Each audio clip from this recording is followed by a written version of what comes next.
Yo! There's more convicts here than in Danbury Federal Prison. You insurrectionist. Okay, listen. In the Imperial Capitol a few moments ago, we had the first defeat that we've had in a long time, right? You know why?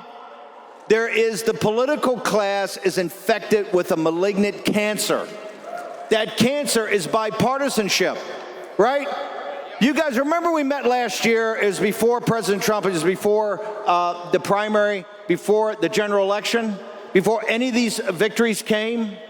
And all the pundits saying Donald Trump can't win. He can't win the primary. Donald Trump doesn't compromise. All of his followers are a bunch of racist and fascist ne'er-do-wells. What happened in the primary? Trump ran the table, correct? Was there any bipartisanship in Scott Presler going around for the last 4 years and changing the makeup of the electorate in Pennsylvania or in Arizona? Was there any? No. Was there any of you guys going door to door as canvassing and get out the vote for President Trump? Was that bipartisan? It was not. It was highly partisan.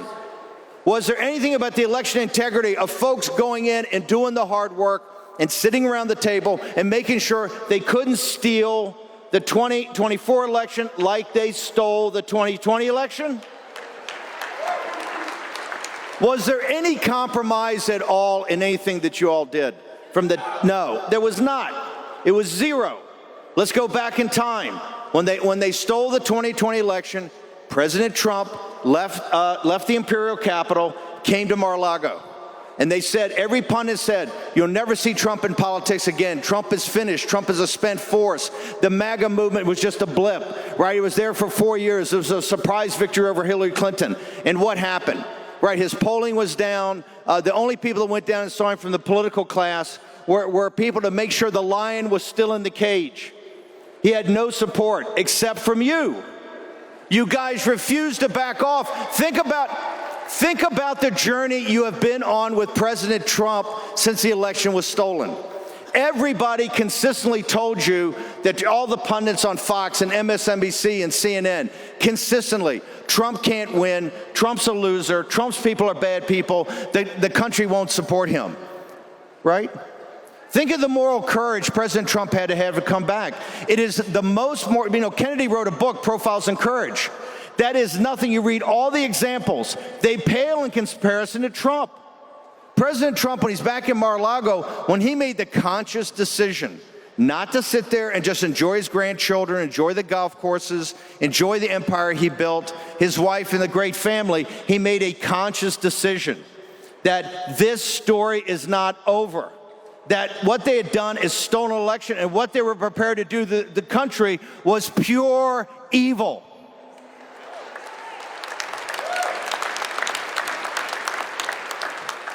He knew what was ahead of him. He knew they were going to try to bankrupt him. He knew that they were going to try to destroy his family. He knew that they were going to come after him with lawfare and try to put him in prison.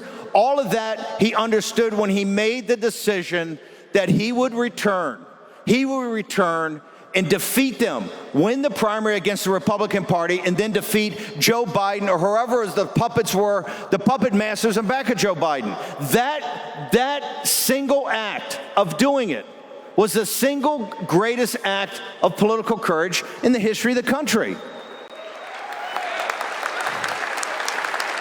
Now, why did he do it? Because he knew he had you as his back. You had his back. You're the foundational element of this movement. You are the vanguard of a revolutionary movement. Every revolution has had folks like you. The American Revolution had it. That's who you are. You just delivered the greatest comeback, not just in the history of the country, but the greatest comeback in all political history.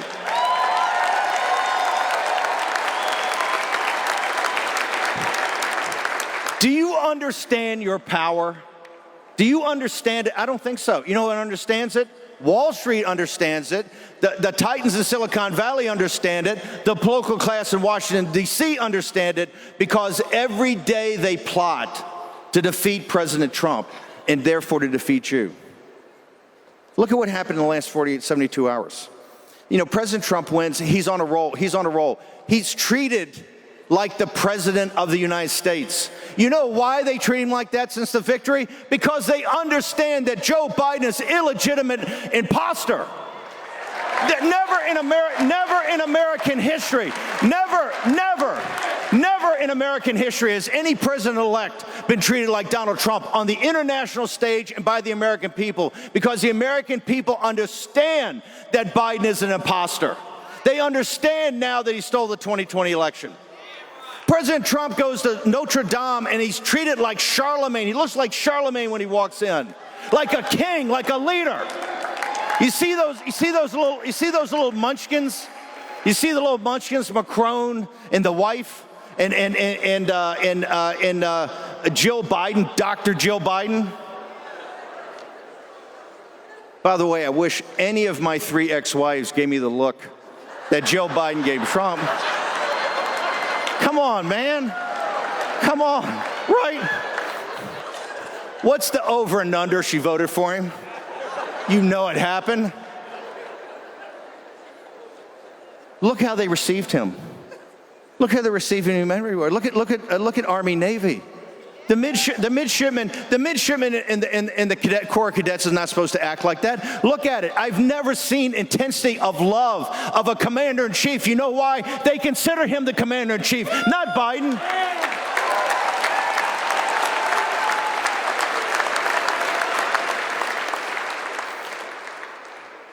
And why is that?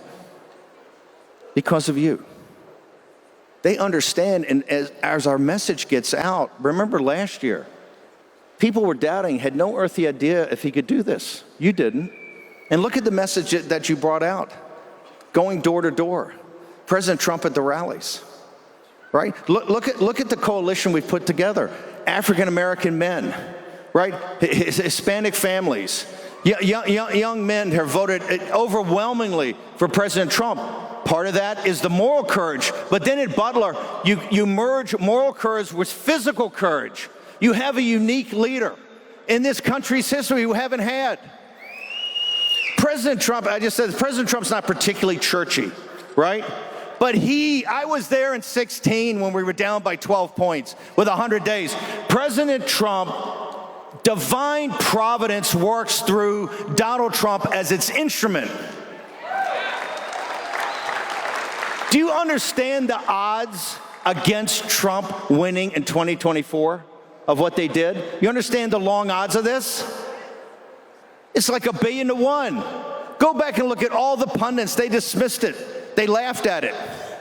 And then we have a victory. You got Notre Dame. You got President Trump going to the New York Stock Exchange. Look at the photo on Time magazine, the power shot of him up there, right? He rings the bell. The animal spirits have been unleashed. Corporate America and the entrepreneurs say, yes, we finally got a guy back here who they fought every step of the way. Now they're all down there like little supplicants. Here's my $1 million check, right? In Mar-a-Lago. And then we get to Washington, D.C., the imperial capital. And here's it's not about any one person. Clearly, Johnson's not up to the task, and he's got to go, right? He's got to go. Should Johnson be Speaker of the House? President Trump, these are your people. It's not just Johnson. Clearly, he has to go. He doesn't have that. He doesn't have what we call the right stuff. Right, that combination of guts and moxie and savvy and toughness. What is the strength of our movement? It's resilience. What does Trump admire most? It's resilience. You can punch MAGA in the face and they're going to get up off the canvas and they're going to punch you back 3 times harder. This is what we've done.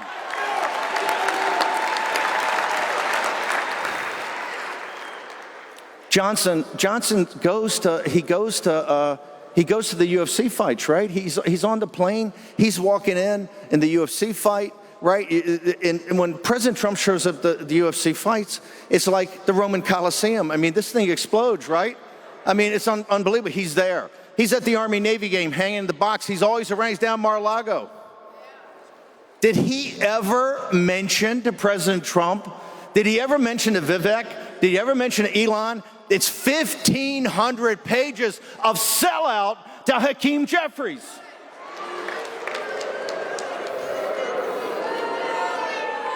He just stands up in the Capitol a few minutes ago and goes, well, you know, we negotiated this on bipartisan. There's nothing to negotiate.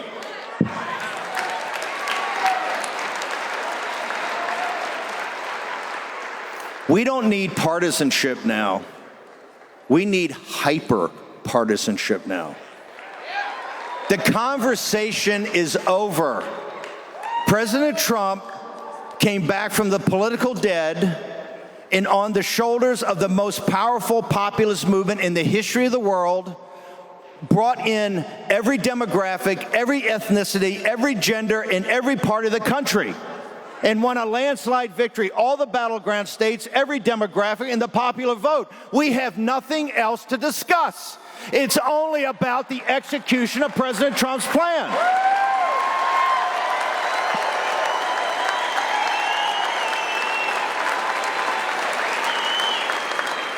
On his nominees, right? You've got. Well, first off, we should have never backed off of Matt Gaetz, right? Matt Gaetz is a hammer. Matt Gaetz is going to go in the Justice Department and clean that rat's nest out. And then Matt Gaetz is going to turn the guns, metaphorically, right, on the J6 committee, right, on Capitol Hill, and particularly on the Biden regime, the Biden administration. You guys are right about everything. You're mocked and ridiculed all the time. Remember, they're not an illegitimate regime. No, they won. The New York Times and Wall Street Journal in the last 48 hours have published two stories that say Biden never really ran the government, right? He had all these other people that don't even know who made these decisions. It's a complete puppet. Everything we've been saying from the beginning, and if he was an actual commander-in-chief, and you saw this when he went to Saudi Arabia, did he have the troops out when President Trump shows up? They got the red carpet. They got soldiers on both sides. They're all snapped too, right? Biden gets out of an SUV and is fist-bumping some guy. They never treated him like a president of the United States because their intelligence services told them he's not a legitimate president of the United States. And now the mainstream media, 4 years after the fact, gets out that the Daily Mail aggregate the stories, and there's going to be some huge investigation. We have to go back to the beginning. We have to go back to 2020, right? It has to be out in the open. Remember, the more transparency, the more powerful we are. The first thing President Trump ought to do is declassify 5 million documents of classified information and let people see it. You'll sit there and go, what, this is classified? They classified the information for one reason, to keep it from you, right? Your common sense is the common sense we need in our international affairs and our national security. If you gave me the choice, I was fortunate enough to go to Harvard. I was fortunate enough to go to Goldman Sachs. And I will tell you right here, if you gave me the choice between being governed by the top 100 partners at Goldman Sachs or the top 100 partners at McKinsey or Booz Allen or Cravath or Sullivan and Cromwell and the first 100 people that walked in here with a red ball cap, give me those 100. Because you've got more common sense, you have more empathy. You are the sovereign will of the American people, handed down generation to generation through every patriot's grave down to the current time. This is what you represent. You had no money. This was all done. Pressler had no money. These organizations, the types of money, no money. You did this by grit. You did this by tenacity. You did this by resilience. It's exactly what they don't have. They stole the 20. First of all, the whole first term in 16, every day, Trump's a racist, Trump's a fascist, these are terrible people. Then they steal the 2020 election. Did you give up? Did you go back and cry? Did you turn in the fetal position and suck your thumb? Hell no, you didn't. You know who's doing it.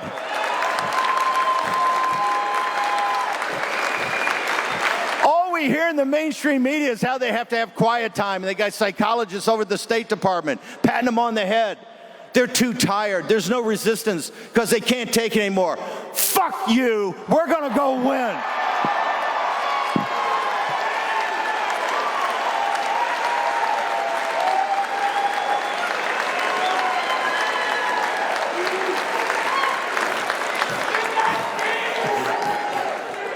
That's my inner convict that just came out.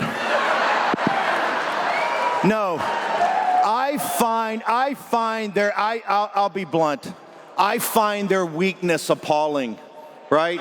I find what they tried to do, to use state power, to use the media, to use it all against Trump and all the money from Wall Street, to not just break Trump, but to break you. You couldn't have worn a red MAGA hat before out in public. You couldn't let people at work know how you voted. They tried to, they were like neo-Marxists in Russia or Nazi Germany or neo-Marxists. Think about what they tried to do to your life. But underground, there were so many people who said, hey, I like Trump. And then when they started hearing the policies from you and every day, in the new ecosystem of far-right media, we don't need Fox. We don't need MSNBC or CNN, the New York Times. You don't need them. Look at where you guys have more. You are so far ahead of their knowledge. I can talk to you about any topic that is important, signal, not noise, and you guys have the information. Do you realize how few times that's happened in the United States of America, where they control the information? The hardest thing we have to do, Charlie will tell you, is to stay ahead of you guys. You take information like a sponge, then you take the actionable information, the actual information, you use your agency and you put it to work. There's never been a movement like that ever, ever. It's the reason they fear you. It's the reason what Johnson did over the last 48 hours is a political mortal sin. You don't go to Hakeem Jeffries. Quite frankly, I don't give a damn what Hakeem Jeffries wants. I don't care what Chuck Schumer wants. These people are not relevant. What is relevant is the people that President Trump has in office, and what's relevant is the people that he wants in his cabinet. I don't care what they have to say about Pete Hegseth. I don't care what they have to say about Bobby Kennedy. I don't care what they have to say about Kash Patel. I do not care what they have to say about Tulsi Gabbard. President Trump took a bullet to the head, and 4 months later, won in a landslide. He gets the team he wants.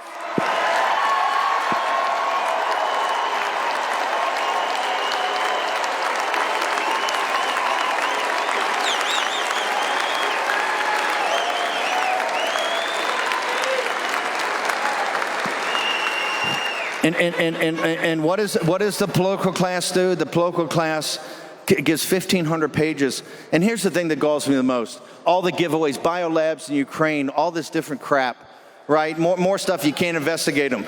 But the worst thing, and to show you what kind of people they are, they gave themselves a pay raise. They gave themselves a pay raise and hid it on page 900. Yo, dude, if you think you deserve the COLA you haven't been paid in 10 years, we're reasonable people.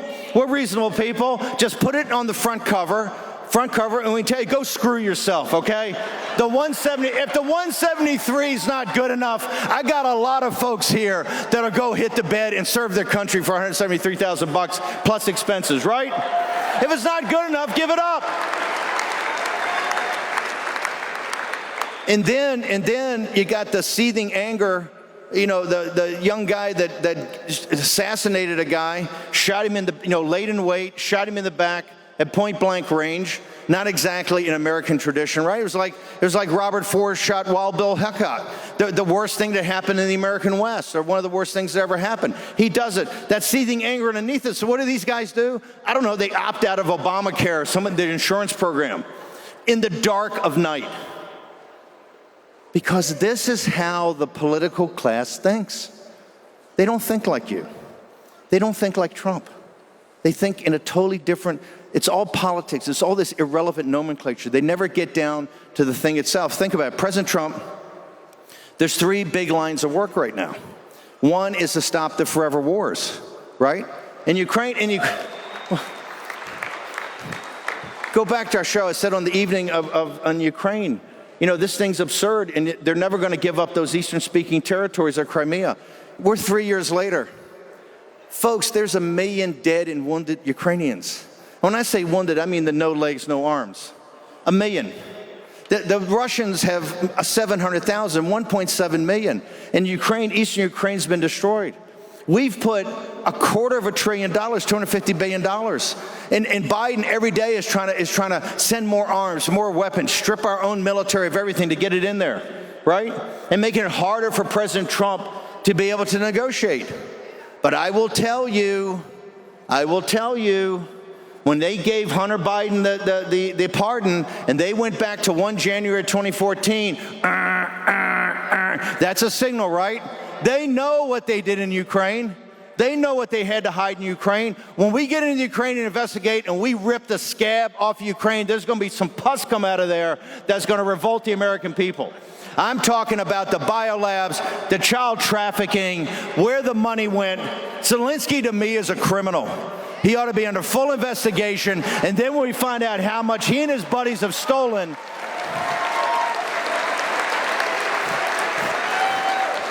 you know who agrees with us? The people of Ukraine. He's only at 16%. If they held an election today, which he hadn't held, it'd be 16%.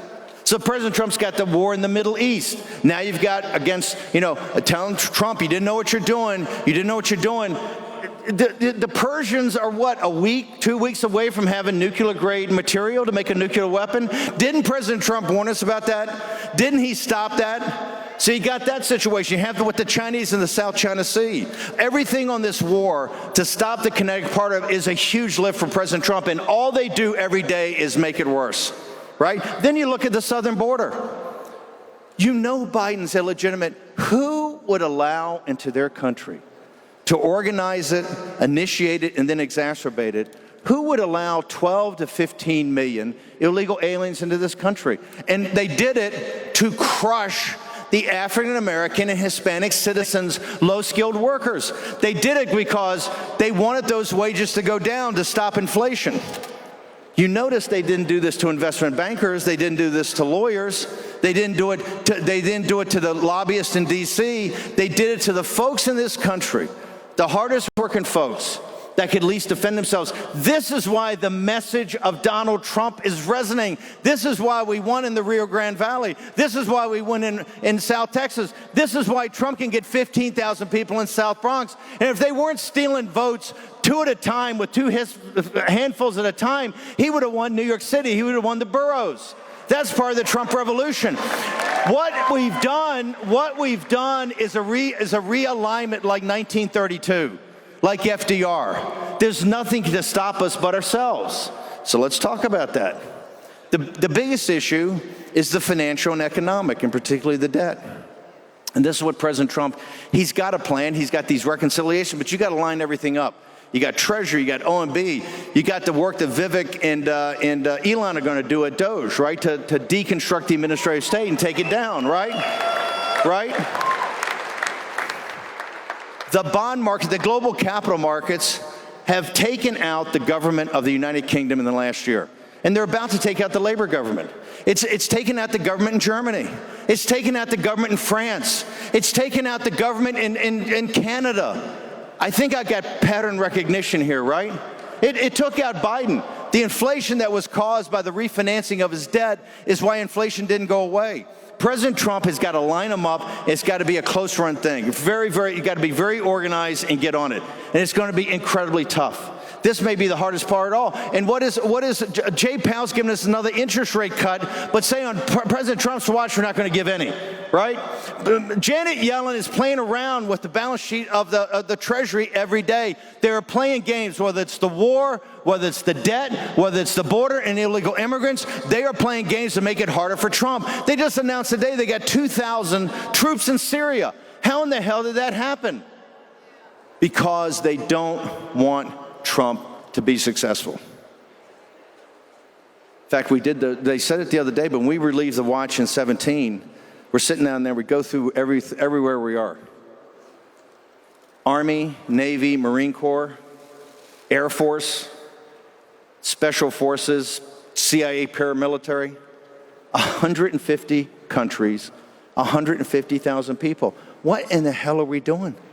Right? This is what President Trump's fighting against. this American empire that the framers of the Constitution, the founders of our nation, warned us about. Don't go overseas for monsters to slay, right? It's not that we don't have allies and we're a nation, we're going to have trading deals and be part of the world. We're not isolationist, but what we are not is globalist. And that's what you've got. You've got these radical globalists that have run this. What? They think because of what happened, this speed bump in the last 24 hours, they think they got Trump now. You watch. They think they got MAGA. It's far from it, okay? When they say, we don't back down, okay? We don't back down, we double down, right? We don't retreat, we advance. And we don't surrender, we fight.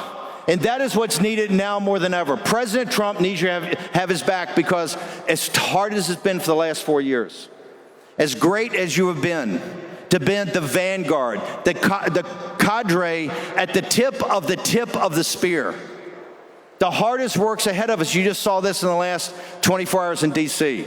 They're going to chop block us every step of the way, because your growth as a movement, your power as a movement, President Trump's becoming victorious and efficient and effective with Elon and all the great team he's bringing together. They understand that 2/3 to 75% of this country is MAGA, and they fear that, and they fear you.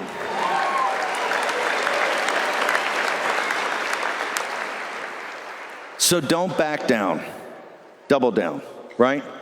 Do not retreat. We're not going to retreat. You know what we're going to do? We're going to fix bayonets, and we're going to advance, okay? Fix bayonets. This is what saved Pete Hegseth. This is what saved Kash Patel. When they tell you a guy like Pete Hegseth is not qualified, say, screw yourself. He was qualified enough to fight for this country overseas. He's qualified to be in DOD and run it. When they tell you Kash Patel is not qualified, he knows more counterterrorism, more counterintelligence than any guy they got over there, and he understands who needs to be investigated, right? The J6 committee and the Biden White House. When they tell you, they're on TV every night talking about blanket preemptive pardons, they're telling you about the crimes they committed. Now they're on TV talking about blanket amnesties. Here's the amnesty they're going to get. We're going to investigate you. We're going to do it all above board, and you're going to go to prison for a long time.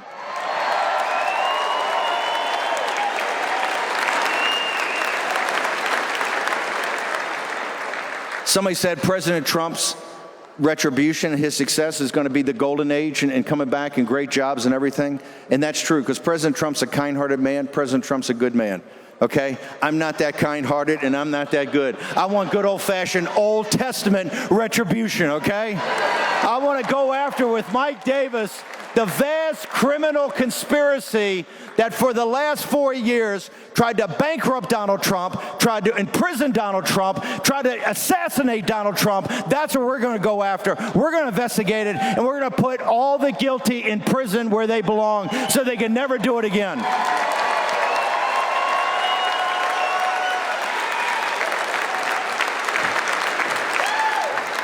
We got a huge fight in front of us, but I'd like who's on my side of the football, right? We got to have Trump's back. We got to fight every day. When in the Napoleonic Wars, they had this thing, you know, Napoleon, very focused. And he had these, his top guys were called the Marshals of France, and there were 12 of them. Okay, and he had them in there one time. It's all confusing. And he said, hey, shut up, focus. When you set out to take Vienna, take Vienna. That's what we're going to do. Take the imperial capital. You guys are going to be ascendant. We're going to get President Trump's program through. And one last thing. Trump 2028. MSNBC, fuck you.